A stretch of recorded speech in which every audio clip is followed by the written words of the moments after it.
정자는 더 이상 참을 수 없었어요. 너 같은 년은 꼭 벌을 받아야 해.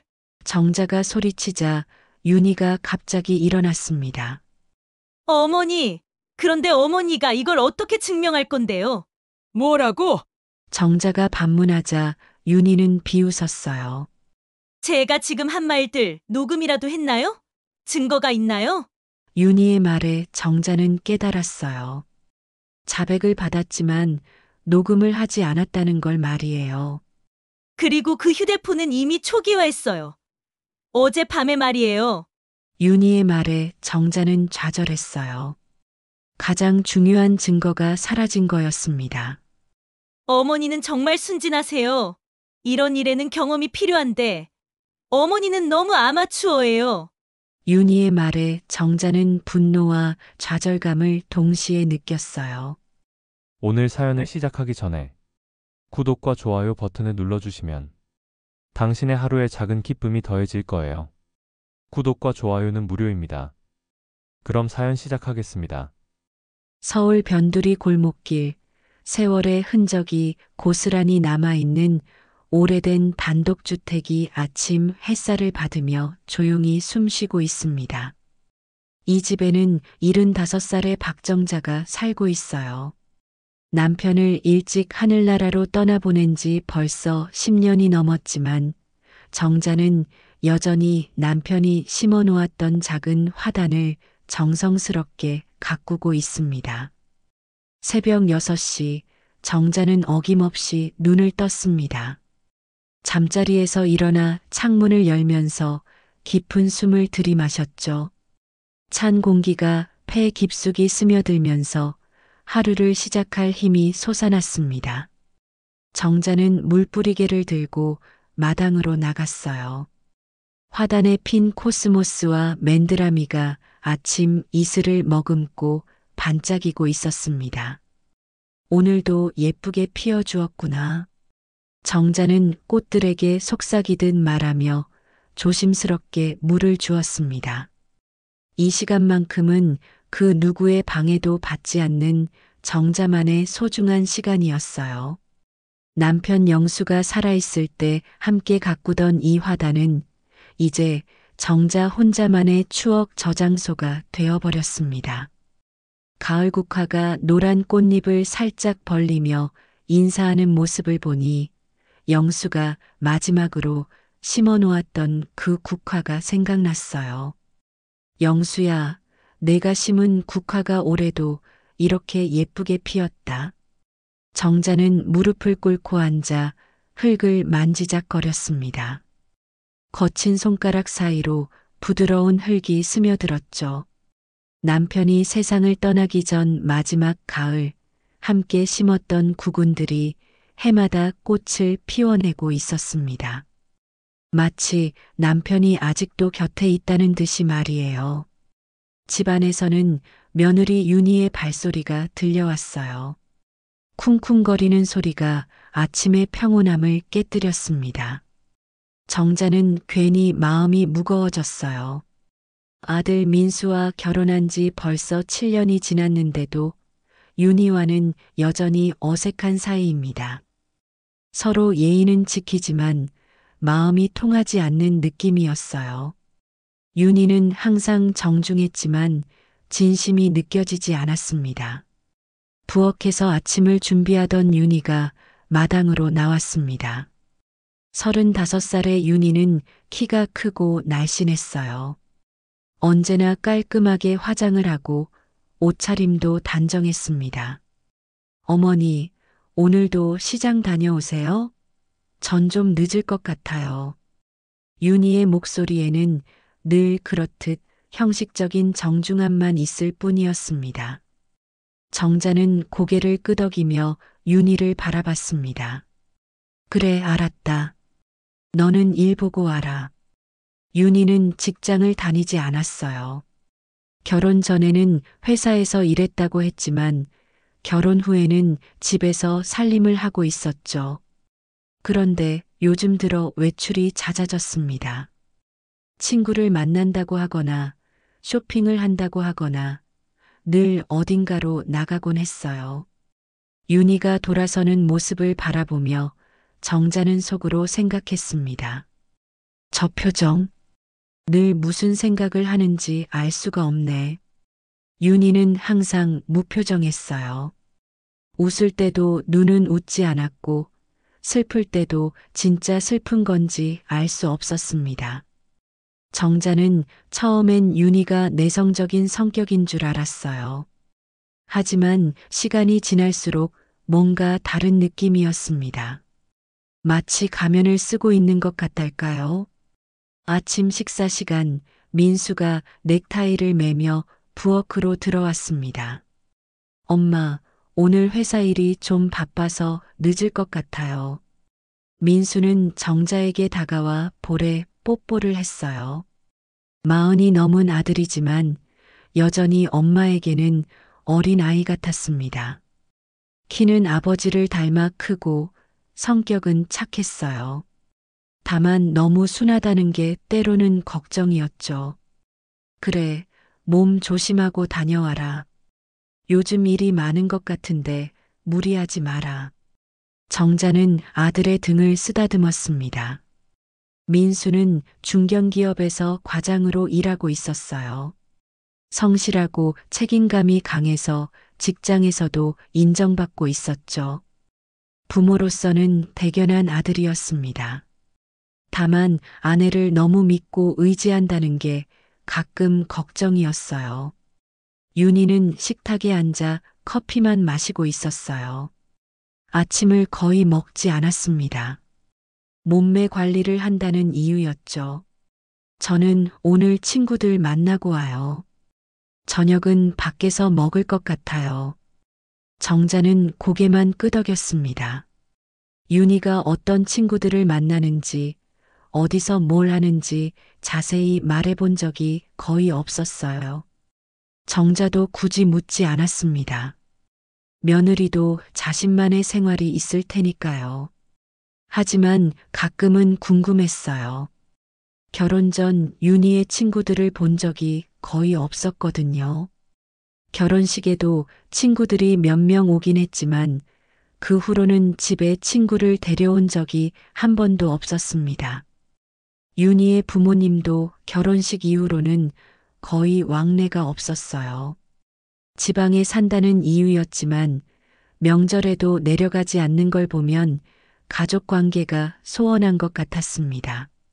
민수와 윤희가 나간 후 집안은 다시 조용해졌습니다. 정자는 설거지를 하며 창밖을 바라봤어요. 이웃집 할머니가 빨래를 널고 있는 모습이 보였습니다. 옆집 강씨 할머니는 정자와 비슷한 나이였어요. 남편을 먼저 떠나보낸 것도 같았죠. 때때로 담장 너머로 안부를 주고받곤 했습니다. 정자 씨, 오늘도 일찍 일어났네요. 강 할머니가 손을 흔들며 인사했습니다. 그러게요. 나이 들면 잠이 없어져요. 정자도 웃으며 대답했어요. 이런 소소한 대화가 하루의 시작을 따뜻하게 만들어 주었습니다. 정자는 장바구니를 들고 집을 나섰습니다. 동네 시장까지는 걸어서 10분 거리였어요. 길을 걸으며 정자는 지나가는 사람들을 유심히 관찰했습니다. 젊은 엄마가 아이 손을 잡고 걸어가는 모습, 할아버지가 개를 산책시키는 모습, 학생들이 웃으며 지나가는 모습까지 모든 게 평범하고 일상적이었지만 정자에게는 소중한 풍경이었어요. 동네 어르신들과 마주치면 서로 반가워했습니다. 어디 가세요? 시장 좀 보러 가요. 이런 짧은 대화들이 정자에게는 큰 위로가 되었어요. 혼자 사는 게 아니라는 느낌, 누군가와 연결되어 있다는 느낌을 주었으니까요. 시장에서 장을 보며 정자는 반찬가게 아주머니와 이런저런 이야기를 나눴습니다. 정자 씨, 며느리는 어때요? 잘해줘요? 아주머니의 질문에 정자는 잠시 말을 멈췄어요. 글쎄, 나쁘지는 않아요. 예의는 지키니까요. 정자는 애매하게 대답했습니다. 사실 윤희에 대한 자신의 감정을 정확히 표현하기 어려웠어요. 채소를 고르면서 정자는 계속 생각했습니다. 윤희가 나쁜 사람은 아니에요. 집안일도 나름 잘하고 민수한테도 잘해주는 것 같았습니다. 하지만 뭔가 벽이 있다는 느낌이었어요. 마음을 열지 않는다고 할까요? 시어머니와 며느리 사이에 어느 정도 거리감이 있는 건 자연스러운 일이지만 윤희의 경우는 좀 달랐습니다. 배추가 싱싱하네요. 이걸로 주세요. 정자는 배추를 하나 골랐습니다. 김치를 담글 때가 되어가고 있었어요. 윤희도 김치는 좋아했습니다. 정자가 담근 김치만 먹는다고 했죠. 그런 말을 들을 때면 기분이 좋기도 했어요. 집으로 돌아오는 길, 정자는 문득 남편 영수가 생각났습니다. 영수가 살아있었다면 윤희를 어떻게 봤을까요? 영수는 사람을 보는 눈이 좋았어요. 정자보다 직감이 뛰어났죠. 당신이 있었다면 좋았을 텐데. 정자는 속으로 중얼거렸습니다. 영수라면 정자가 느끼는 이 미묘한 불편함의 정체를 정확히 알아챘을 거예요. 오후가 되자 집안은 고요함으로 가득했습니다. 정자는 거실에 앉아 뜨개질을 했어요. 바늘 소리만이 정막을 깨뜨렸습니다. 가끔씩 시계 초침 소리가 들려왔죠. 이런 평온한 시간이 정자에게는 위안이었습니다. 하지만 동시에 어딘가 모르게 불안한 마음도 있었어요. 며칠이 지났지만 정자의 마음은 여전히 불안했습니다. 도연이라는 이름이 머릿속에서 떠나지 않았어요. 윤희는 평소와 다름없이 행동했지만 정자의 눈에는 뭔가 달라 보였습니다. 더 조심스러워했고 전화를 받을 때도 다른 방으로 가서 받았어요. 그런 어느 화요일 아침이었습니다. 민수가 평소보다 일찍 나가고 윤희도 외출한다며 서둘러 집을 나섰어요. 정자는 혼자 남은 집에서 청소를 하고 있었습니다. 그런데 갑자기 전화벨이 울렸어요. 집 전화였습니다. 여보세요? 정자가 받자 낯선 남자 목소리가 들려왔습니다. 민수 씨 댁 맞죠? 교통사고가 났습니다. 지금 바로 서울 대병원으로 오세요. 정자의 온몸에 소름이 돋았어요. 수화기를 꽉 쥔 손이 떨렸습니다. 뭐라고요? 민수가 어떻게 됐다는 거예요? 정자의 목소리가 떨렸습니다. 자세한 건 병원에서 말씀드리겠습니다. 빨리 오세요. 전화가 끊어졌어요. 정자는 멍하니 서 있다가 급하게 윤희에게 전화를 걸었습니다. 하지만 전화를 받지 않았어요. 정자는 손이 덜덜 떨리는 가운데 택시를 불렀습니다. 병원까지 가는 동안 온갖 생각이 머릿속을 스쳐갔어요. 민수야, 제발 괜찮아라. 엄마가 너밖에 없잖아. 눈물이 핑 돌았지만 꾹 참았습니다. 병원에 도착하자 응급실은 어수선했어요. 정자는 간호사에게 민수의 상황을 물었습니다. 박민수 환자 보호자이신가요? 의사 선생님께서 기다리고 계십니다. 간호사의 표정이 심각했어요. 정자의 가슴이 철렁 내려앉았습니다. 의사가 나왔습니다. 보호자분이시죠? 안타깝게도 환자분이 현장에서 이미 심정지 상태였습니다. 최선을 다했지만 의사의 말이 끝나기도 전에 정자의 다리에 힘이 빠졌어요. 간호사가 급하게 부축했습니다. 아니에요. 거짓말이에요. 우리 민수가. 정자는 믿을 수 없었어요. 어제까지만 해도 멀쩡했던 아들이 갑자기 세상을 떠났다니. 의사는 조심스럽게 말했습니다.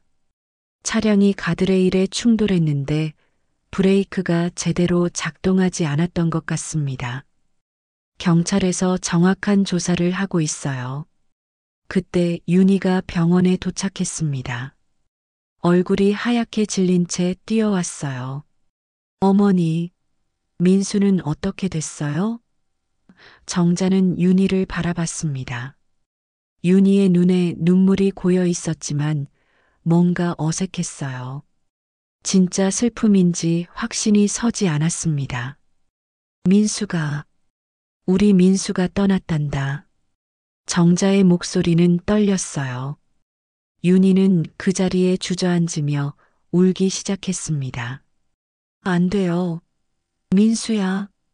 하지만 정자의 눈에는 윤희의 울음소리가 어딘지 억지스럽게 들렸어요. 장례식장은 조문객들로 붐볐습니다. 민수의 직장 동료들, 친구들, 동네 사람들까지 많은 이들이 찾아왔어요. 정자는 상주로서 문상객들을 맞이했지만 실감이 나지 않았습니다. 마치 꿈을 꾸는 것 같았어요. 장례식 이틀째 되는 날이었습니다. 정자는 잠시 화장실에 갔다가 돌아오는 길에 구석진 곳에서 윤희의 목소리를 들었어요. 누군가와 전화 통화를 하고 있었습니다. 정자는 자기도 모르게 발걸음을 멈췄어요. 응, 이제 거의 다 끝났어. 내일이면. 윤희의 목소리였습니다. 하지만 슬픔에 잠긴 목소리가 아니었어요. 오히려 안도하는 듯한 느낌이었습니다. 정자는 더 가까이 다가갔어요. 윤희는 기둥 뒤에 서서 조용히 통화하고 있었습니다. 정자는 조심스럽게 엿들었어요. 보험 쪽은 어떻게 돼? 윤희가 물었습니다. 상대방의 대답을 듣고 있던 윤희가 갑자기 웃었어요. 장례식장에서 남편이 죽은 지 이틀밖에 안 된 상황에서 웃고 있었던 겁니다. 그래, 빨리 처리하자. 그리고 우리 약속 잊지 마. 윤희의 말에 정자의 온몸에 소름이 돋았어요. 무슨 약속을 말하는 걸까요? 그리고 보험이라니. 정자는 조용히 뒤로 물러났습니다. 통화를 마친 윤희가 돌아오는 모습을 정자는 멀리서 지켜봤어요. 윤희는 다시 슬픈 표정을 지으며 문상객들에게 인사하고 있었습니다. 마치 연기를 하는 것 같았어요. 정자는 소름이 끼쳤습니다. 장례식이 진행되는 동안 정자는 계속 윤희를 관찰했어요. 울고는 있었지만 눈물이 진짜인지 의심스러웠습니다. 그리고 가끔씩 휴대폰을 확인하는 모습도 보였어요. 장례식장에서 휴대폰을 그렇게 자주 확인하는 게 정상적인 행동일까요? 더 이상한 건 문상객들이었어요. 윤희 쪽 사람들이 거의 없었습니다. 결혼식 때 봤던 친구들도 오지 않았어요. 부모님도 갑자기 아프시다며 오지 않았습니다. 정자는 이상하다고 생각했지만 슬픔에 잠긴 상황에서 깊이 생각할 여유가 없었어요. 그런데 장례식 마지막 날 정자는 더 충격적인 장면을 목격했습니다. 윤희가 한 남자와 구석에서 서류를 주고받고 있었어요. 그 남자는 양복을 입고 있었고 나이는 40대 초반 정도로 보였습니다. 정자는 그 남자를 본 적이 없었어요. 정자는 조금 더 가까이 가서 지켜봤습니다. 윤희가 서류에 사인을 하고 있었어요.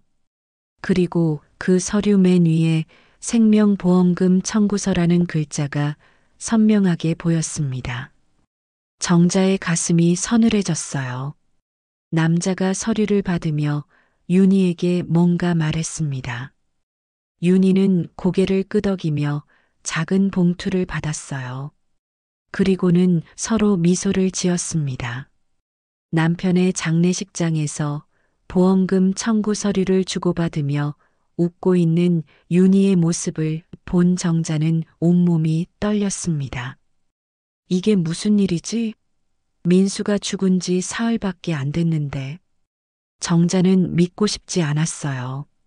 하지만 눈앞에서 벌어지는 일은 현실이었습니다. 윤희가 남자와 헤어지며 손을 흔드는 모습까지 봤어요. 정자는 그 자리에 서서 혼란스러웠습니다.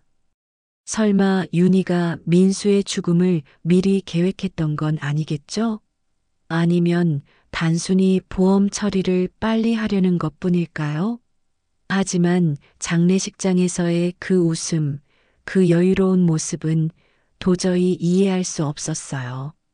장례식이 끝나고 집으로 돌아오는 길, 정자는 윤희를 유심히 관찰했습니다. 윤희는 창밖을 바라보며 무언가 생각에 잠겨 있었어요. 슬픔에 빠진 모습이라기보다는 무언가를 계획하는 듯한 표정이었습니다. 집에 도착한 후 윤희는 바로 자신의 방으로 들어갔어요. 곧 전화 통화하는 소리가 들렸습니다. 정자는 귀를 기울여 봤지만 문이 닫혀 있어서 정확히 들리지 않았어요.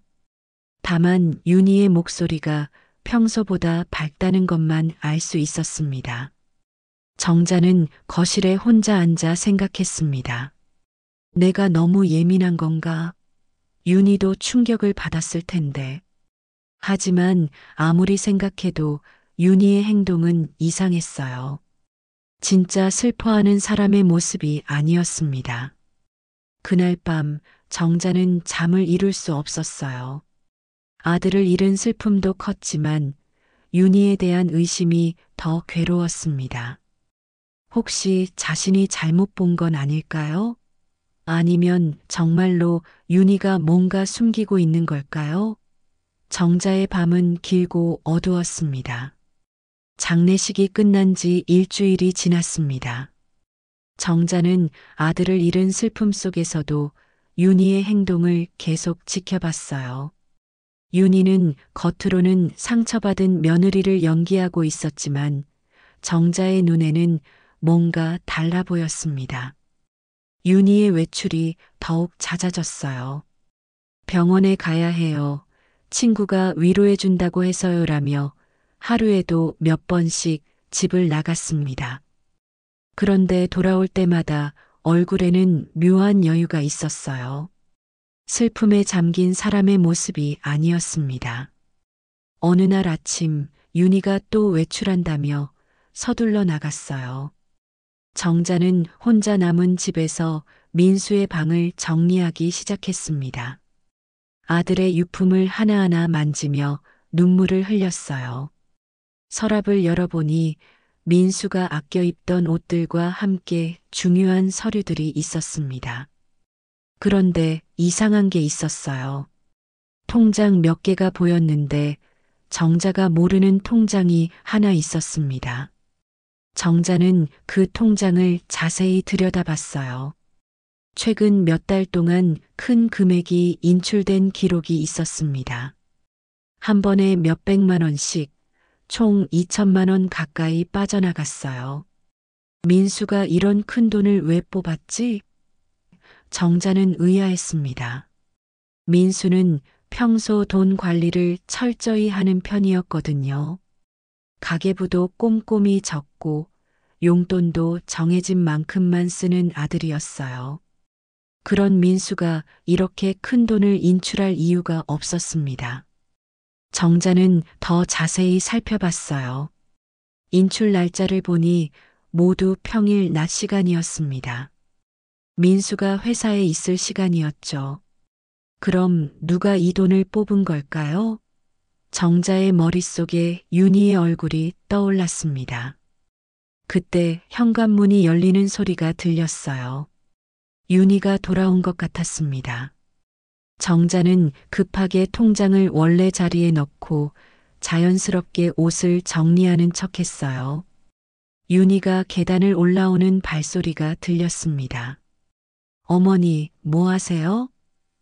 윤희가 방문 앞에서 물었어요.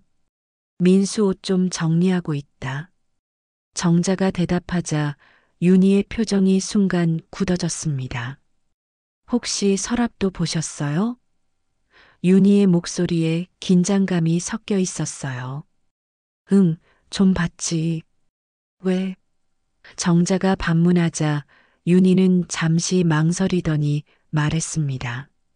민수가 중요한 서류들을 넣어둔 곳이라서요. 제가 정리할게요. 윤희가 서랍 쪽으로 다가가려고 했지만 정자가 먼저 서 있었어요.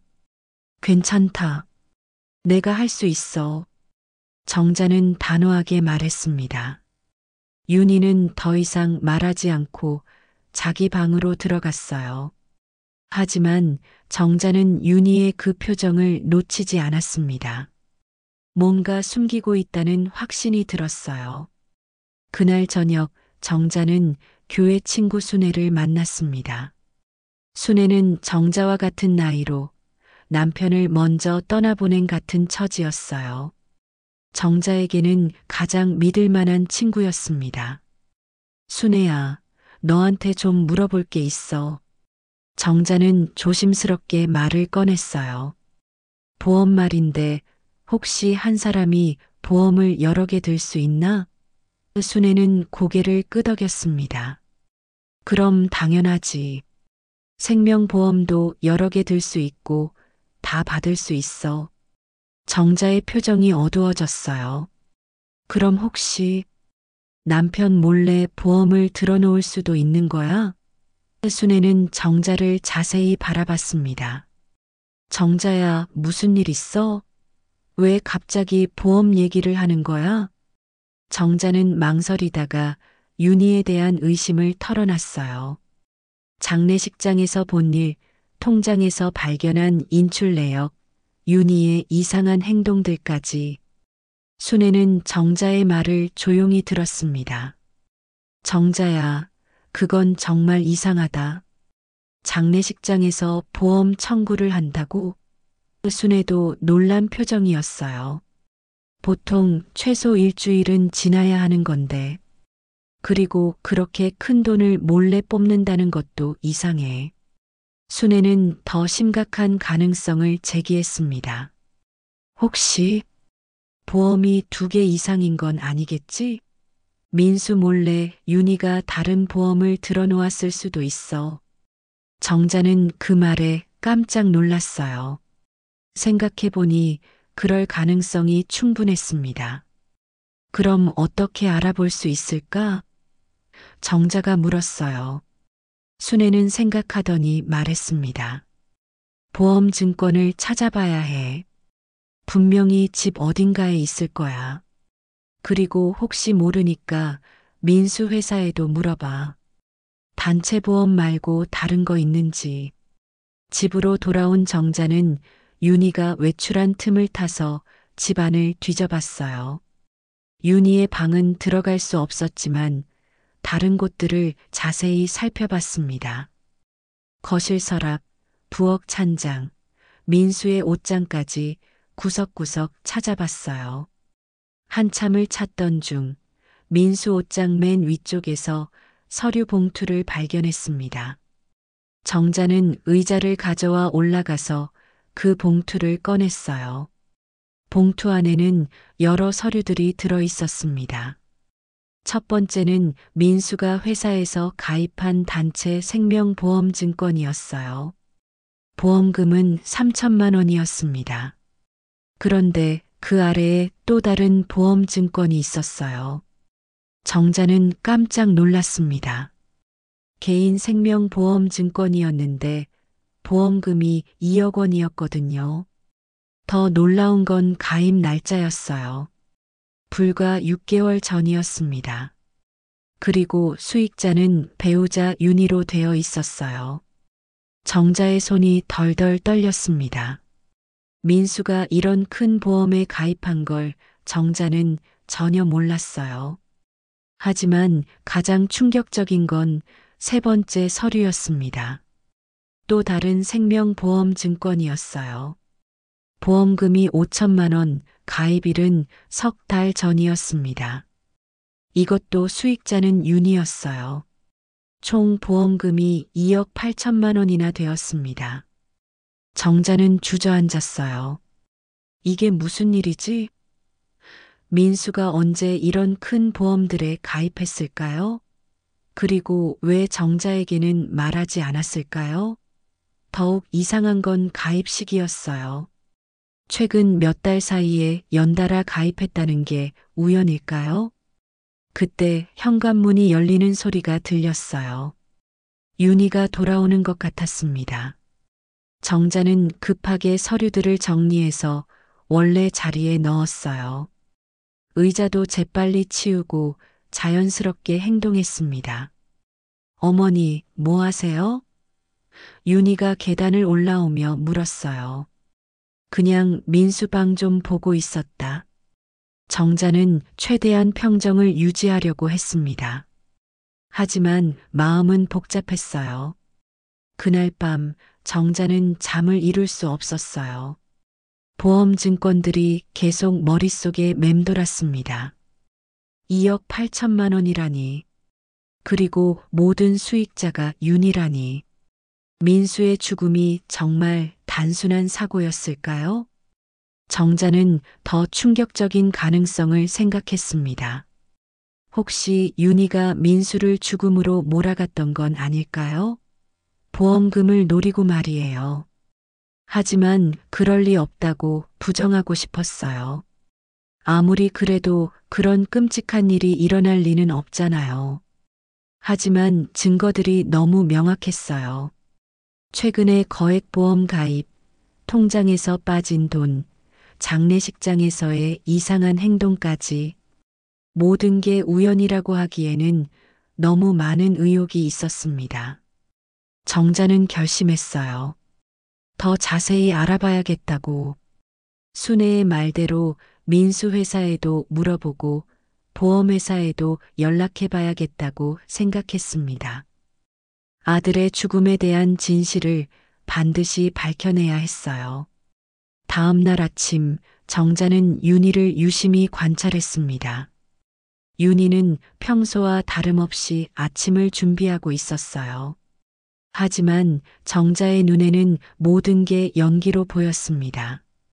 과연 윤희의 정체는 무엇일까요? 정자의 의심은 점점 확신으로 바뀌어가고 있었어요. 다음 날 아침 정자는 더 이상 참을 수 없었습니다. 윤희가 아침을 준비하고 있을 때 조심스럽게 말을 꺼냈어요. 윤희야, 너한테 물어볼 게 있어. 윤희는 커피를 마시며 고개를 들었습니다. 네, 뭐든지 말씀하세요. 민수 죽기 전에 내가 무슨 보험을 들었는지 솔직히 말해다오. 정자의 목소리는 떨렸지만 단호했어요. 윤희의 손이 잠시 멈췄습니다. 커피 잔을 든 손이 미세하게 떨리는 게 보였어요. 어머니, 무슨 말씀이세요? 보험이요? 윤희의 목소리에는 당황한 기색이 역력했습니다. 왜 갑자기 보험 얘기를 하시는 거예요? 윤희는 정자의 눈을 똑바로 보지 못했어요. 나 어제 민수방에서 보험 증권들 봤다. 2억 8천만 원이나 되는 보험이 언제부터 있었는지 모르겠더라. 정자는 직접적으로 말했습니다. 윤희의 얼굴이 순간 하얗게 질렸어요. 그건 민수가 가입한 거예요. 제가 뭘 안다고요. 윤희는 변명을 했지만 목소리가 떨렸습니다. 민수가 혼자 결정한 일이에요. 저도 그렇게 큰 보험인 줄 몰랐어요. 정자는 윤희를 똑바로 바라봤습니다. 그럼 민수가 언제 그 보험에 가입했다고 했니? 너한테 얘기 안 했나?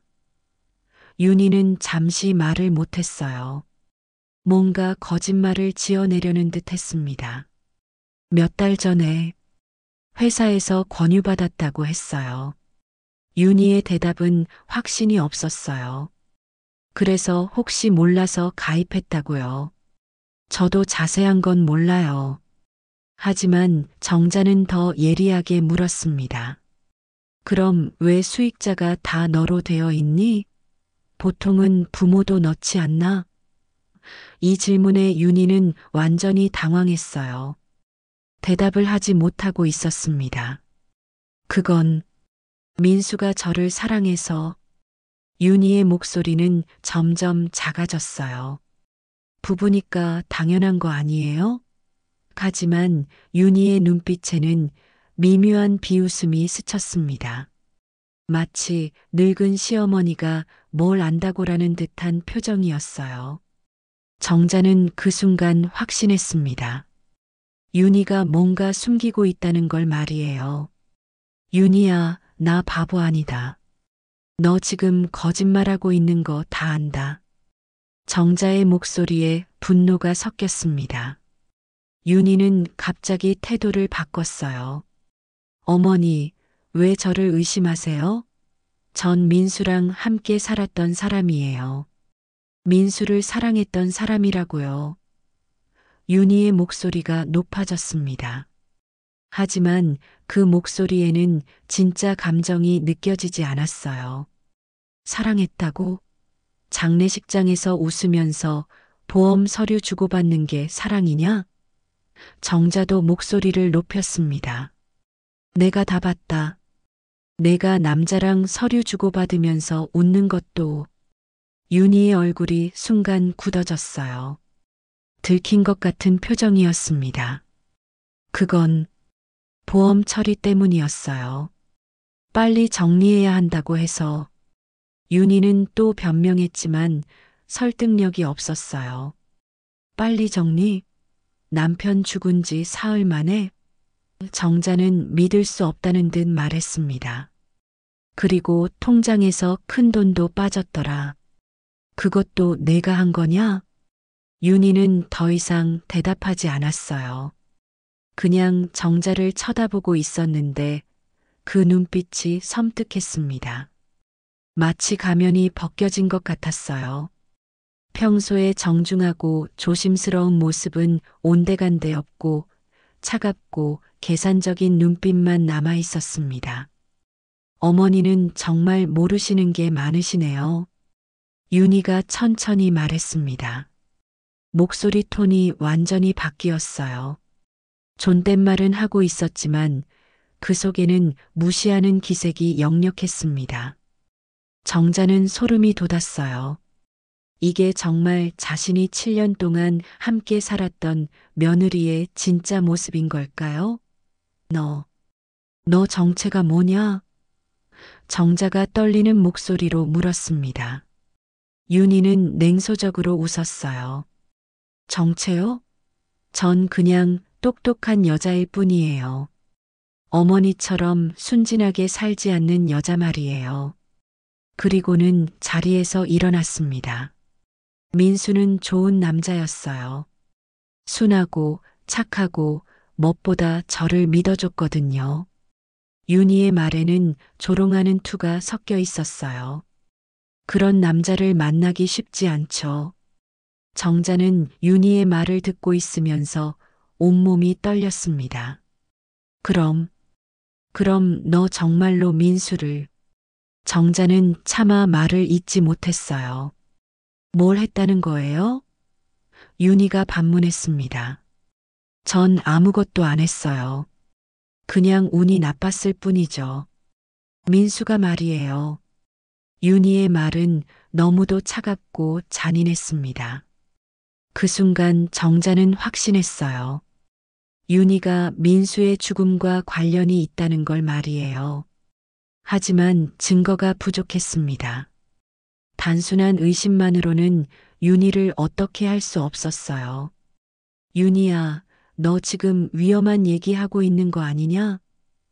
정자가 조심스럽게 물었습니다. 혹시 너 민수한테 무슨 짓을 한 거 아니냐?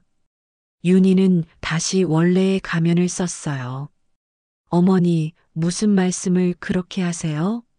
전 민수의 아내였어요. 제가 민수한테 해를 끼칠 리 없잖아요. 하지만 그 말에는 전혀 진정성이 없었습니다. 며칠 후 정자는 순애를 다시 만났습니다. 윤희와의 대화 내용을 모두 털어놨어요. 순애는 심각한 표정으로 들었습니다. 정자야, 이건 정말 위험한 상황 같아. 경찰에 신고해야 하는 거 아니야? 증거가 없어.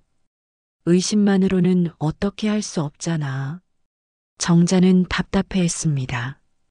그리고 설마 정말로 그런 짓을 했을까 싶기도 하고 순애가 제안했습니다. 그럼 민수 회사에 가서 물어봐. 정말로 민수가 그 보험들에 직접 가입했는지 말이야. 그리고 사고 경위도 자세히 알아봐야 해. 정자는 순애의 말에 동의했어요. 다음 날 정자는 민수의 회사를 찾아갔습니다. 민수의 직속 상사였던 김 과장을 만났어요. 어머님, 민수 씨 일로 많이 힘드시죠? 저희도 너무 안타까워요. 김 과장님, 혹시 민수가 최근에 개인 보험에 가입했다고 한 적 있나요? 정자가 물었습니다. 김 과장은 고개를 저었어요. 아니요, 그런 얘기는 들어본 적이 없는데요. 민수 씨는 원래 그런 얘기 잘 안 하는 편이었거든요. 정자는 더 자세히 물어봤습니다. 혹시 누가 와서 보험 가입을 권유했다거나 그런 일은 없었나요? 김 과장이 생각해 보더니 말했습니다. 아, 그러고 보니 몇 달 전에 민수 씨 부인이 회사에 온 적이 있어요. 윤희가요? 왜 왔다고 하던가요? 정자의 마음이 덜컥했습니다. 김 과장이 기억을 더듬었어요. 민수 씨 서류 때문이라고 했던 것 같은데 정확히는 기억이 안 나네요. 정자는 집으로 돌아오면서 계속 생각했어요. 윤희가 민수 회사에 간 이유가 뭘까요? 그리고 그 시기가 보험 가입 시기와 비슷하다는 게 우연일까요? 그날 저녁 정자는 민수의 서랍을 다시 뒤져봤습니다. 더 자세히 찾아보니 보험 관련 서류들 사이에 이상한 종이가 하나 있었어요. 혼인 전 계약서였습니다. 정자는 그런 게 있는 줄도 몰랐어요. 계약서를 읽어보니 충격적인 내용이 있었습니다.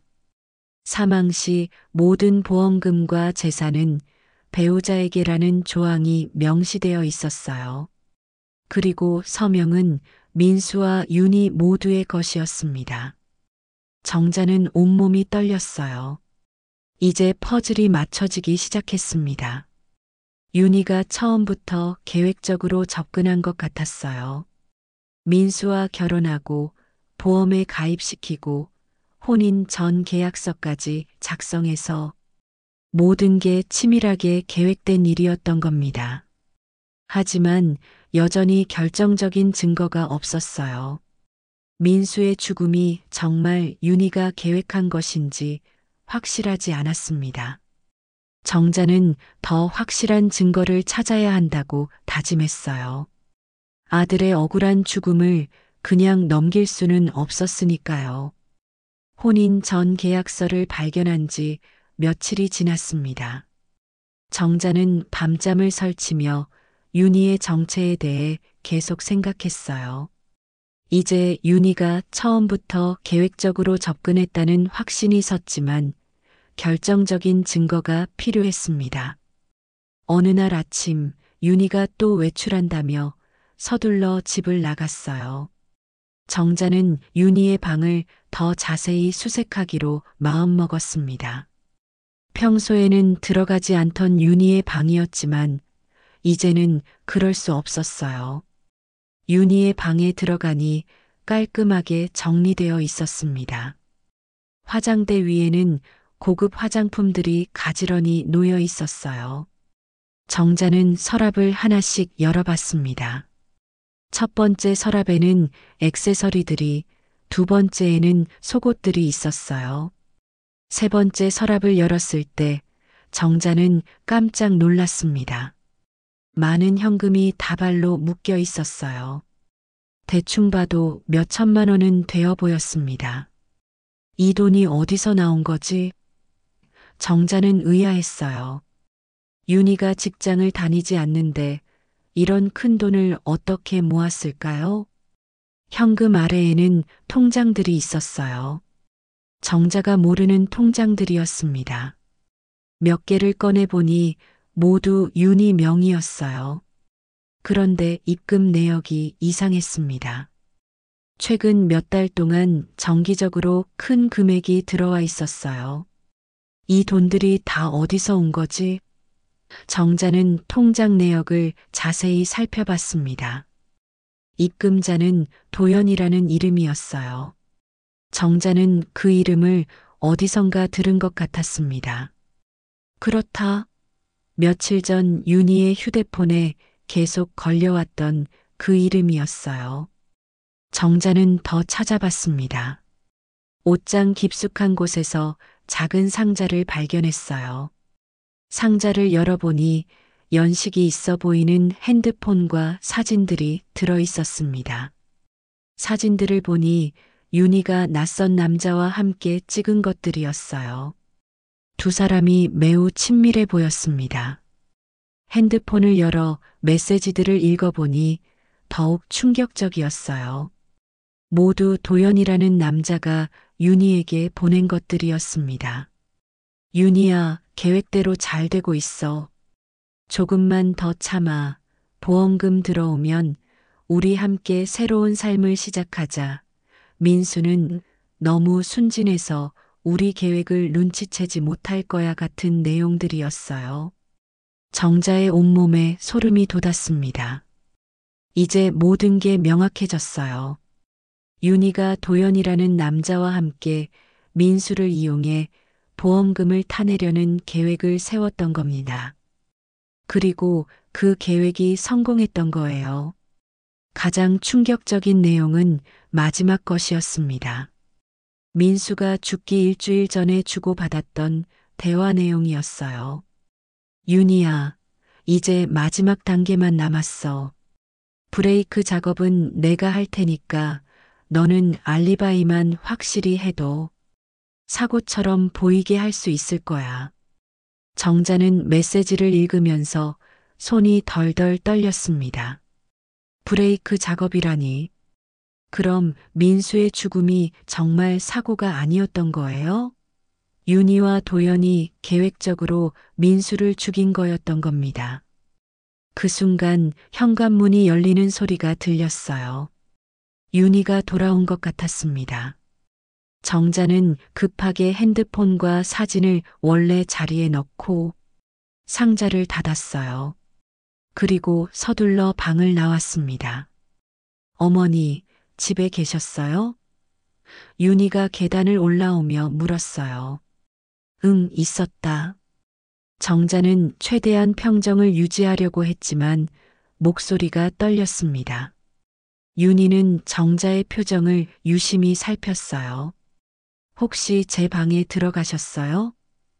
윤희의 질문에 정자는 깜짝 놀랐습니다. 들킨 걸까요? 아니, 왜? 정자는 태연한 척했지만 마음은 쿵쾅거렸어요. 윤희는 잠시 정자를 바라보더니 자기 방으로 들어갔습니다. 곧 무언가를 확인하는 소리가 들렸어요. 정자는 가슴이 두근거렸습니다. 혹시 윤희가 눈치채진 않았을까요? 다행히 윤희는 별다른 반응을 보이지 않았어요. 하지만 정자는 이제 확신했습니다. 윤희가 도연이라는 남자와 함께 민수를 죽였다는 걸 말이에요. 문제는 이 사실을 어떻게 증명하느냐였습니다. 그날 저녁 정자는 순애에게 전화를 걸었어요. 순애야, 큰일 났어. 정말 큰일이야. 정자는 떨리는 목소리로 오늘 발견한 것들을 모두 얘기했습니다. 순애도 충격을 받은 것 같았어요. 정자야, 이건 경찰에 신고해야 해. 당장? 순애가 다급하게 말했습니다. 그 핸드폰이 있으면 충분한 증거가 되잖아. 왜 망설여? 하지만 정자는 망설였어요. 그건 가져올 수가 없어. 윤희가 의심하고 있는 것 같아. 그리고 설령 가져온다고 해도 윤희가 부인하면 어떻게 해? 순애가 생각해 보더니 말했습니다. 그럼 증거를 더 확실히 잡아야 해. 녹음을 한다든지 아니면 윤희가 도연이랑 만나는 걸 목격한다든지. 정자는 순애의 말에 동의했어요. 하지만 위험할 수도 있었습니다. 윤희가 민수를 죽일 정도로 잔인한 사람이라면 자신에게도 해를 끼칠 수 있었거든요. 며칠 후 정자는 윤희를 미행하기로 결심했습니다. 윤희가 또 외출한다고 하자 정자는 몰래 뒤따라갔어요. 윤희는 시내 한 카페로 향했습니다. 정자는 멀리서 지켜봤어요. 카페 안에서 윤희는 한 남자와 만났습니다. 40대 초반으로 보이는 남자였어요. 정자는 그 남자가 도연이라는 확신이 들었습니다. 장례식장에서 봤던 그 남자와 같았거든요. 두 사람은 매우 친밀하게 대화를 나누고 있었어요. 가끔씩 손을 잡기도 하고 윤희가 도연의 어깨에 기대기도 했습니다. 남편이 죽은 지 한 달도 안 된 상황에서 이런 모습을 보이다니. 정자는 분노가 치밀어 올랐어요. 정자는 휴대폰으로 두 사람의 모습을 몰래 촬영했습니다. 증거로 남겨두려고요. 그런데 갑자기 윤희가 정자 쪽을 바라봤어요. 정자는 급하게 몸을 숨겼습니다. 다행히 윤희는 정자를 발견하지 못한 것 같았어요. 두 사람은 계속 대화를 나누다가 카페를 나왔습니다. 정자는 조금 더 지켜봤어요. 윤희와 도연은 길에서 키스를 했습니다. 정자는 그 장면도 촬영했어요. 집으로 돌아온 정자는 촬영한 영상들을 다시 봤습니다. 윤희의 배신이 너무도 명확했어요. 하지만 여전히 민수 살해에 대한 직접적인 증거는 부족했습니다. 편지 내용만으로는 법정에서 인정받기 어려울 수도 있었거든요. 정자는 더 확실한 증거가 필요하다고 생각했어요. 그런데 어떻게 구할 수 있을까요? 윤희를 직접 추궁해서 자백을 받을까요? 아니면 도연을 찾아가서 진실을 폭로할까요? 그날 밤 정자는 민수의 영정 앞에 앉아 있었어요. 민수야, 엄마가 반드시 내 억울함을 풀어줄게. 전현이 한 짓을 다 밝혀낼 거야. 정자의 눈에 눈물이 고였지만 동시에 강한 의지가 타올랐습니다. 이제 정자는 윤희와의 마지막 대결을 준비해야 했어요. 하지만 그 전에 더 확실한 증거를 잡아야 했습니다. 민수를 죽인 진짜 범인들을 법의 심판대에 세우기 위해서 말이에요. 정자는 결심했습니다. 내일부터 본격적으로 움직이겠다고. 윤희와 도연의 범죄를 완전히 밝혀내겠다고 다짐했어요. 아들의 복수를 위해서라면 무엇이든 할 수 있었습니다. 다음 날 아침 정자는 일찍 일어나 민수의 사고 현장을 직접 가보기로 결심했습니다. 경찰 조사 결과를 더 자세히 알아보고 혹시 놓친 단서가 있는지 확인하고 싶었어요. 윤희가 외출한 틈을 타서 정자는 택시를 타고 사고 현장으로 향했습니다. 사고가 난 곳은 시내에서 조금 벗어난 도로였어요. 커브길이 있는 내리막 구간이었습니다. 정자는 현장을 자세히 살펴봤어요.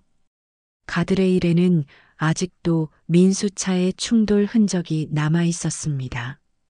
근처 상가에서 정자는 사고 당시 상황을 물어봤어요. 문구점 아주머니가 기억하고 있었습니다. 그날 오후였는데 갑자기 끼익 하는 소리가 나더니 쾅 하고 부딪히는 소리가 났어요. 밖에 나가보니 차가 가드레일에 박혀 있더라고요. 혹시 그 전에 이상한 사람이나 차를 본 적 있나요? 정자가 물었습니다. 아주머니는 생각해 보더니 말했어요. 아, 그러고 보니 며칠 전부터 이 근처에서 수상한 남자를 본 것 같아요. 차 밑을 들여다보고 있더라고요. 정자의 가슴이 뛰었습니다. 어떤 남자였나요? 40대쯤 되어 보이는 남자였는데 작업복을 입고 있었어요. 처음엔 정비소 직원인 줄 알았거든요. 아주머니의 증언에 정자는 확신이 섰어요. 그 남자가 도연일 가능성이 높았습니다. 정자는 더 자세히 물어봤어요. 혹시 그 남자 얼굴을 기억하시나요? 아주머니가 고개를 끄덕였습니다. 네, 기억해요. 아주 훤칠하게 잘생겼어요. 그래서 기억에 남아 있어요. 정자는 휴대폰에서 도연의 사진을 보여줬어요. 카페에서 몰래 찍은 사진이었습니다. 혹시 이 사람인가요? 아주머니가 사진을 자세히 보더니 깜짝 놀랐어요. 맞아요. 바로 이 사람이에요. 확실해요. 드디어 결정적인 증거를 찾았습니다. 도연이 민수의 사고 현장 근처에서 수상한 행동을 했다는 목격자가 있었던 겁니다. 정자는 아주머니에게 부탁했어요. 혹시 경찰에서 조사하러 오면 이 얘기 해주실 수 있나요? 물론이죠. 근데 왜 갑자기 그러시는 거예요? 아주머니가 궁금해했습니다. 정자는 간단히 설명했어요. 제 아들이 사고로 죽었는데 단순한 사고가 아닌 것 같아서요. 집으로 돌아오는 길에 정자는 경찰서에 들렀습니다. 민수 사건을 담당했던 형사를 만나고 싶었어요. 하지만 담당 형사는 자리에 없었고 대신 다른 형사가 응대했습니다. 민수 씨 사건 말씀이시죠? 이미 조사 완료된 사안인데요. 형사는 귀찮다는 듯 말했습니다. 브레이크 고장으로 인한 단순 사고로 결론 났어요. 정자는 오늘 발견한 사실들을 얘기했어요. 목격자 증언, 윤희와 도연의 관계, 메시지 내용까지 모든 걸 털어놨습니다.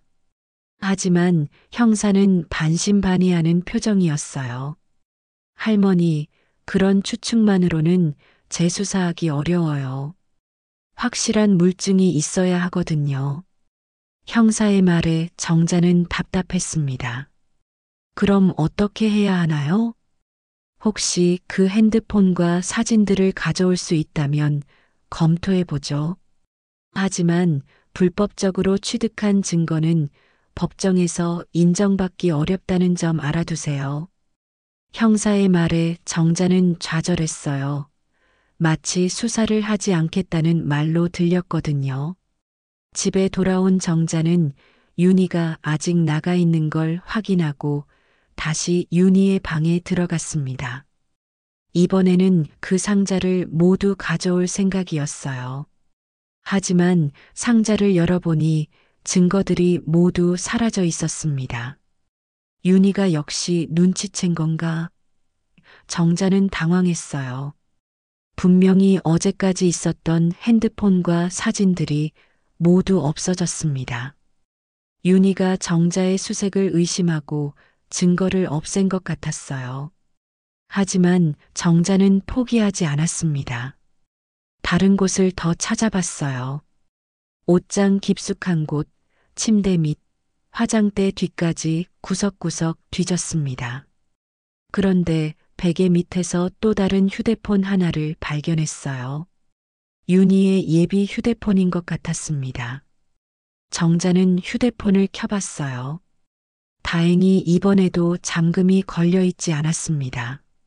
메시지함을 확인해 보니 도연과 주고받은 문자들이 가득했어요. 가장 최근 메시지들을 보니 더욱 충격적이었습니다. 보험금 처리 어떻게 되어가? 곧 들어올 거야. 조금만 더 기다려. 할머니가 의심하고 있는 것 같아. 조심해야겠어. 증거는 다 처리했으니까 걱정 마. 정자는 이 메시지들을 모두 자신의 휴대폰으로 촬영했습니다. 이제 확실한 증거가 생겼어요. 윤희와 도연이 공모해서 민수를 죽이고 보험금을 노렸다는 걸 보여주는 결정적 증거였습니다. 그런데 갑자기 현관문이 열리는 소리가 들렸어요. 윤희가 예상보다 일찍 돌아온 것 같았습니다. 정자는 급하게 휴대폰을 원래 자리에 두고 방을 나왔어요. 어머니, 뭐 하세요? 윤희가 계단을 올라오며 물었습니다. 이번에는 평소와 다른 날카로운 어조였어요. 민수방 좀 보고 있었다. 정자는 최대한 자연스럽게 대답했습니다. 윤희는 정자를 의심스럽게 바라봤어요. 어머니, 혹시 제 방에 또 들어가셨어요? 윤희의 질문이 직접적이었습니다. 정자는 부인했지만 윤희는 믿지 않는 눈치였어요. 어머니, 솔직히 말씀해 주세요. 제가 뭔가 의심스러우시다면 직접 말씀하세요. 윤희의 목소리에는 위협적인 느낌이 있었어요. 정자는 소름이 돋았습니다. 무슨 말이냐? 내가 왜 너를 의심하겠니? 정자는 태연한 척했지만 마음은 두근거렸어요. 윤희가 정자의 움직임을 눈치채고 있다는 게 분명했습니다. 그날 저녁 정자는 순애에게 전화를 걸어 오늘 있었던 일들을 모두 얘기했어요. 순애야, 이제 확실한 증거가 생겼어. 문자 메시지들을 다 촬영해뒀거든. 순애는 기뻐했지만 동시에 걱정도 했어요. 그래도 조심해. 윤희가 눈치채고 있는 것 같으니까 너도 위험할 수도 있어. 순애의 말에 정자도 불안해졌어요. 그리고 목격자도 찾았어. 도연이 사고 현장 근처에서 수상한 행동을 한 걸 본 사람이 있다고. 정자는 모든 증거를 정리해서 순애에게 설명했습니다. 이제 경찰에 다시 가봐야겠어. 이 정도면 재수사 요청할 수 있을 거야. 순애가 제안했습니다.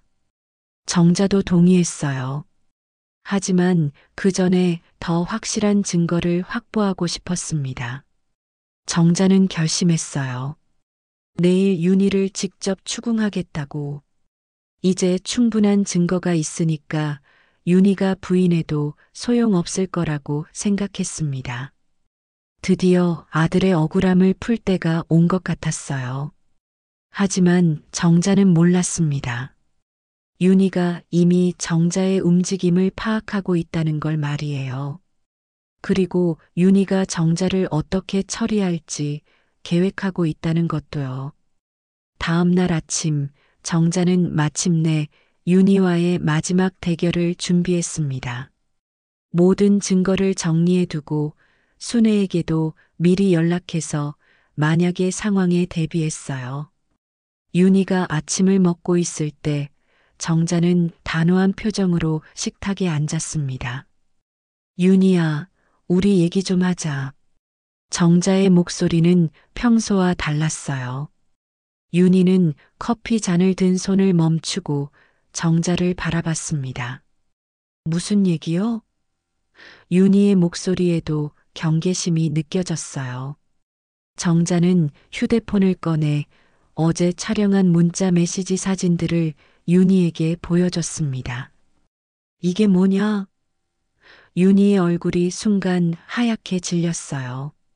자신의 예비 휴대폰 메시지들이 고스란히 촬영되어 있었거든요. 어머니, 제 방에서 뭘 하신 거예요? 윤희의 목소리가 떨렸습니다. 하지만 정자는 물러서지 않았어요. 내가 도연이랑 무슨 짓을 했는지 다 안다. 민수를 죽인 것도 말이야. 윤희는 잠시 당황했지만 곧 태도를 바꿨어요. 어머니, 무슨 말씀을 하시는 거예요?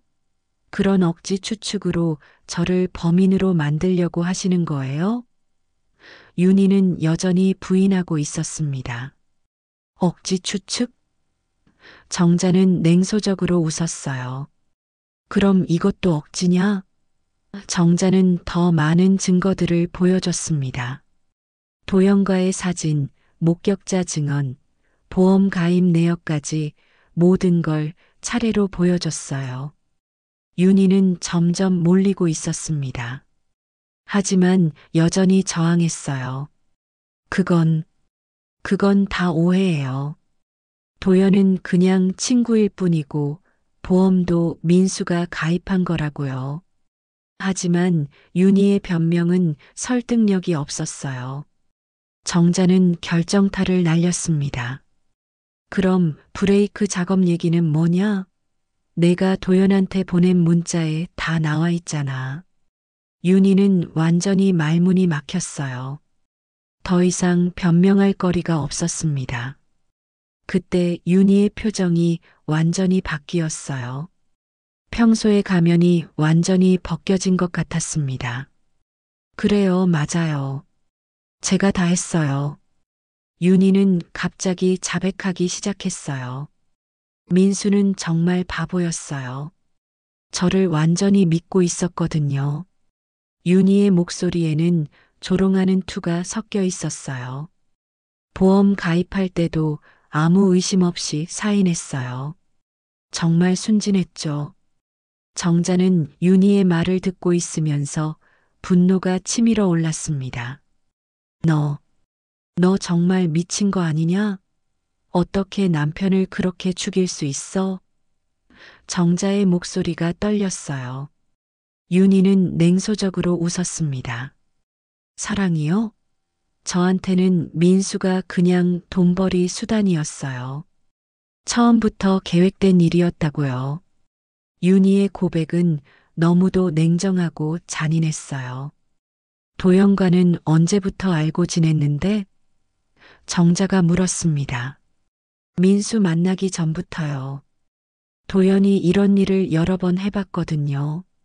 저는 그냥 미끼 역할이었어요. 윤희의 답변에 정자는 소름이 돋았어요. 그럼 너희가 다른 사람들도 죽였다는 얘기냐? 정자의 질문에 윤희는 대답하지 않았어요. 하지만 그 표정만 봐도 알 수 있었습니다. 민수가 첫 번째 피해자가 아니라는 걸 말이에요. 정자는 더 이상 참을 수 없었어요. 너 같은 년은 꼭 벌을 받아야 해. 정자가 소리치자 윤희가 갑자기 일어났습니다. 어머니, 그런데 어머니가 이걸 어떻게 증명할 건데요? 뭐라고? 정자가 반문하자 윤희는 비웃었어요. 제가 지금 한 말들 녹음이라도 했나요? 증거가 있나요? 윤희의 말에 정자는 깨달았어요. 자백을 받았지만 녹음을 하지 않았다는 걸 말이에요. 그리고 그 휴대폰은 이미 초기화했어요.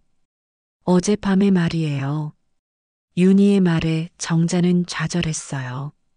가장 중요한 증거가 사라진 거였습니다. 어머니가 촬영한 사진들도 원본이 없으니까 조작됐다고 주장하면 끝이에요. 윤희는 계속해서 정자를 조롱했어요. 어머니는 정말 순진하세요. 이런 일에는 경험이 필요한데 어머니는 너무 아마추어예요. 윤희의 말에 정자는 분노와 좌절감을 동시에 느꼈어요. 하지만 정자는 포기하지 않았어요. 그래도 목격자가 있어. 도연이 사고 현장 근처에서 수상한 행동을 한 걸 본 사람이 있다고. 정자의 말에 윤희는 잠시 당황하는 기색을 보였어요. 누가 그런 얘기를 했다는 거예요? 윤희가 물었습니다. 문구점 아주머니가 도연을 확실히 봤다고 했어. 차 밑을 들여다보고 있었다고. 정자의 말에 윤희의 표정이 굳어졌어요. 윤희는 잠시 생각하더니 말했습니다. 그 아주머니가 정말 확실하게 봤을까요? 나이 많은 분들은 기억이 정확하지 않을 때가 많은데 윤희는 여전히 여유를 부리고 있었어요. 그때 갑자기 현관 초인종이 울렸습니다. 정자와 윤희 모두 놀랐어요. 누구지? 정자가 중얼거렸습니다. 윤희는 창문으로 가서 밖을 내려다봤어요. 경찰차가 와 있어요. 윤희의 얼굴이 하얗게 질렸어요. 정자는 가슴이 뛰었어요. 순애가 신고를 한 건가? 정자는 어제 순애에게 모든 상황을 얘기했었거든요. 순애가 정자를 걱정해서 경찰에 신고했을 가능성이 있었어요. 초인종이 계속 울렸습니다. 윤희는 당황한 표정으로 정자를 바라봤어요. 어머니, 설마 경찰에 신고하신 거예요? 윤희의 목소리에는 다급함이 섞여 있었어요. 정자는 대답하지 않고 현관으로 향했습니다. 윤희가 뒤따라왔어요. 어머니, 잠깐만요. 우리 얘기 좀 더 해요. 윤희가 정자의 팔을 잡았습니다. 하지만 정자는 윤희의 손을 뿌리쳤어요. 이제 다 끝났어. 내가 한 짓을 경찰한테 다 얘기할 거야. 정자가 현관문을 열려고 하자 윤희가 막아섰습니다. 어머니, 제발 생각해 보세요. 저를 신고한다고 해서 민수가 돌아오는 건 아니에요. 윤희는 마지막으로 정자를 설득하려고 했어요. 그리고 확실한 증거도 없잖아요. 하지만 정자의 마음은 이미 정해져 있었어요. 증거가 없어도 상관없어. 진실은 언젠가 밝혀질 거야. 정자는 단호하게 말하고 현관문을 열었습니다. 경찰관 2명이 서 있었어요. 박정자 씨 댁 맞나요? 신고 접수돼서 왔습니다. 경찰관의 말에 정자는 안도했어요. 정말로 순애가 신고를 했었던 거예요. 네, 맞습니다. 들어오세요. 정자가 경찰관들을 안내했어요. 윤희는 뒤에서 창백한 얼굴로 서 있었습니다. 드디어 윤희의 범죄가 수사받게 될 때가 온 거예요. 경찰관들이 집 안으로 들어오자 윤희는 마지막으로 정자에게 말했습니다. 어머니, 후회하실 거예요. 저를 잘못 본 거라고. 하지만 정자는 더 이상 윤희의 말에 흔들리지 않았어요. 후회할 건 너야. 우리 민수한테 그런 짓을 해놓고 잘 살 수 있을 거라고 생각했니? 정자의 말에 윤희는 더 이상 대답하지 않았어요. 이제 모든 게 끝이라는 걸 알았던 거죠.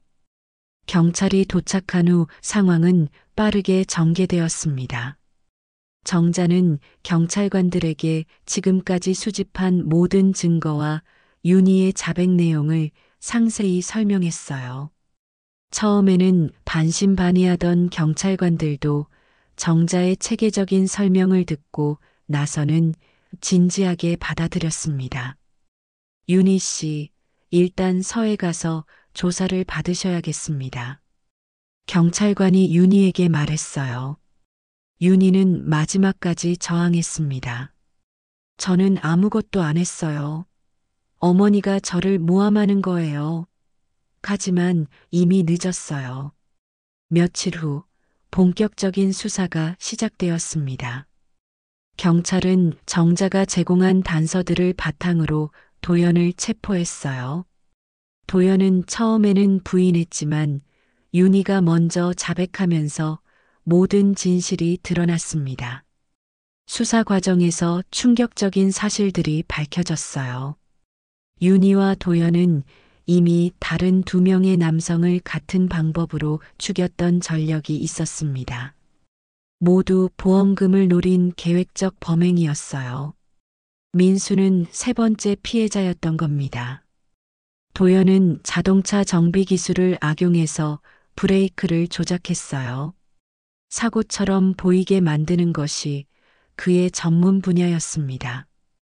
윤희는 피해자들에게 접근해서 결혼하거나 동거하면서 거액의 보험에 가입시키는 역할을 했어요.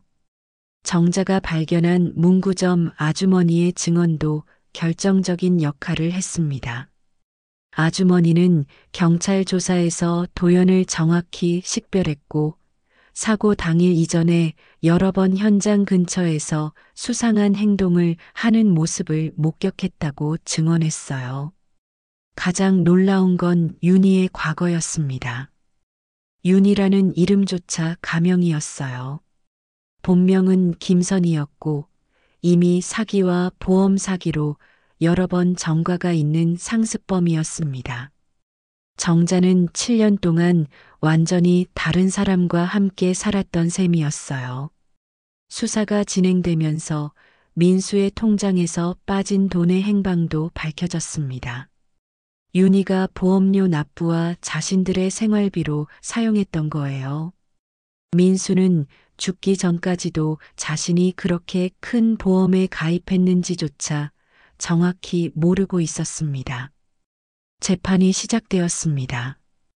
윤희와 도연 모두 살인죄와 보험 사기죄로 기소되었어요.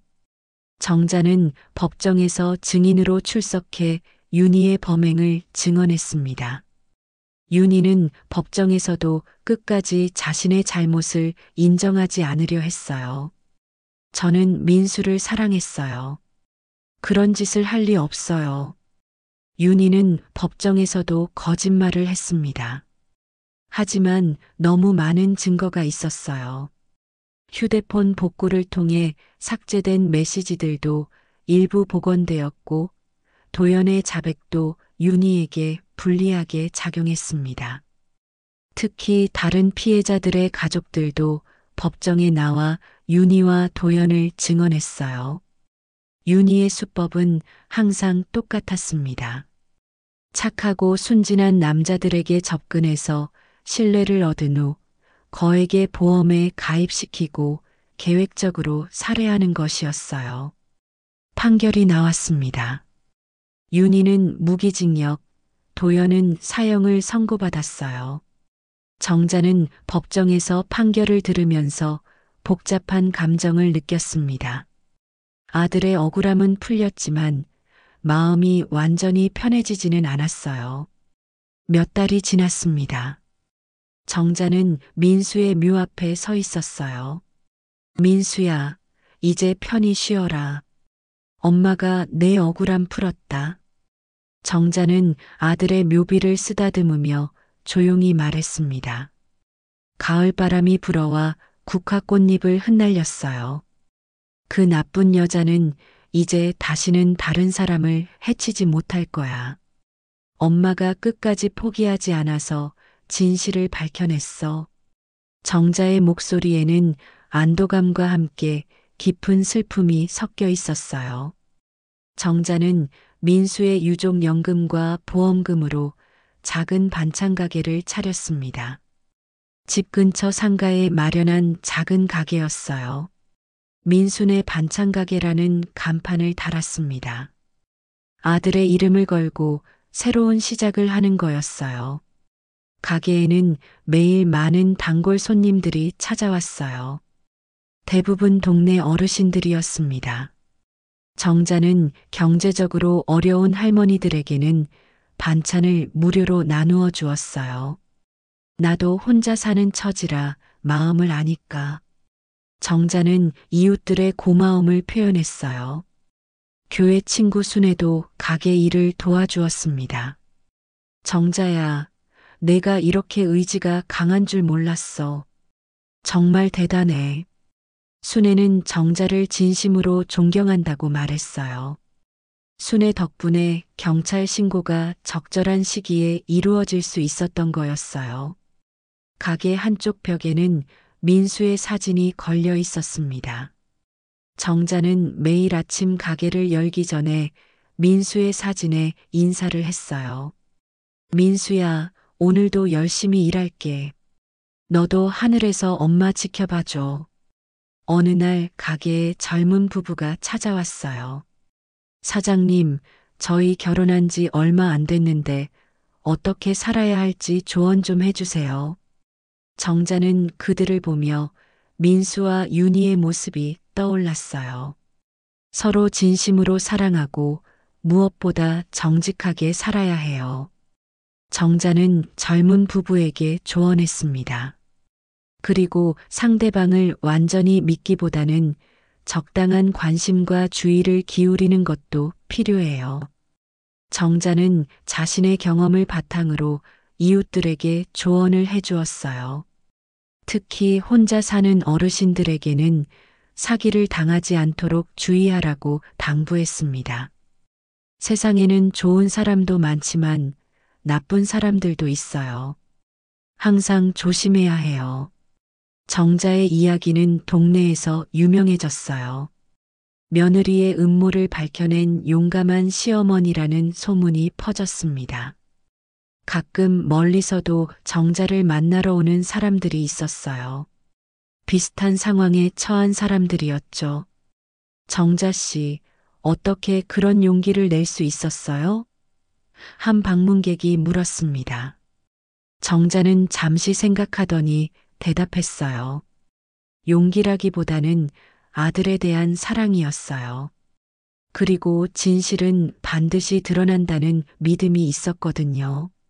정자는 더 이상 혼자가 아니었습니다. 가게를 통해 만난 많은 이웃들이 있었고 민수의 기억을 함께 간직하는 사람들이 생겼어요. 슬픔은 여전했지만 새로운 의미를 찾아가고 있었습니다. 저녁이 되어 가게 문을 닫을 때 정자는 민수의 사진을 바라보며 말했어요. 민수야, 엄마는 이제 괜찮아. 내가 남겨준 사랑으로 다른 사람들도 도우면서 살고 있어. 고마워, 내 아들아. 가을바람이 가게 앞을 스쳐 지나갔습니다. 정자는 창밖을 바라보며 미소를 지었어요. 힘들었던 시간들이 지나고 이제는 평온한 일상이 있었습니다. 진실을 밝혀낸 후에 찾아온 진정한 치유였어요. 정자는 확신했습니다. 어떤 어려움이 와도 포기하지 않고 진실을 추구한다면 언젠가는 정의가 실현된다는 것을 말이에요. 그리고 사랑하는 사람을 잃은 슬픔도 시간이 지나면서 다른 형태의 사랑으로 승화될 수 있다는 것도 깨달았습니다. 오늘의 이야기 들어주셔서 감사합니다. 앞으로도 인생의 지혜를 밝히는 감동적인 사연으로 찾아뵙겠습니다. 좋아요와 구독도 잊지 말고 눌러주시고 댓글로 응원의 메시지를 남겨주세요. 오늘도 여러분들께 꽃길 인생만 펼쳐지길 바라고 응원하겠습니다.